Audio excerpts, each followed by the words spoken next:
বান্দার দোয়া কবুল হবেই হবে যদি সে সঠিকভাবে দোয়া করে, অন্তর থেকে দোয়া করে। দোয়া না করার জন্য ইবলিস আমাদেরকে একটা যুক্তি দিচ্ছে, সেই যুক্তিটা শুনেন।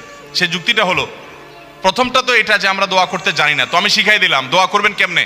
সূরা ফাতিহা পড়বেন, দুরূদ শরীফ পড়বেন, দোয়া শুরু করবেন, ব্যাস। বাংলা আল্লাহ প্রশংসা করে দুরূদ শরীফ নবীর জন্য করে পাঠ করে এরপর তো আল্লাহর কাছে মনের চাওয়াগুলো পেশ করবেন। নবী করিম সাল্লাল্লাহু আলাইহি সাল্লাম বলেছেন, হারাম কোনো কাজের এবং আত্মীয়তার বন্ধন ছিন্ন করার জন্য যদি কেউ দোয়া না করে, বান্দার দোয়া কবুল হবেই হবে যদি সে সঠিকভাবে দোয়া করে, অন্তর থেকে দোয়া করে।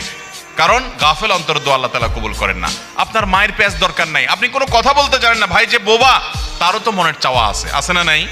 তো আল্লাহ তাআলা তার মনের চাওয়া বুঝেন না? আল্লাহ রাব্বুল আলামিন সবকিছু টের পান। অতএব আপনি অনেক সাজানো গোছানো কথা বলতে পারছেন না, কোনো দরকার নাই। আপনি যা পারেন তা বলেন, কিছু বলতে পারছেন না, শুধু চোখের পানি বলেন এবং মনের আকুতিগুলো মনে মনে বলেন, আল্লাহ তাআলা সেটা পর্যন্ত শুনতে পান। দোয়া করবো তো ইনশাআল্লাহ।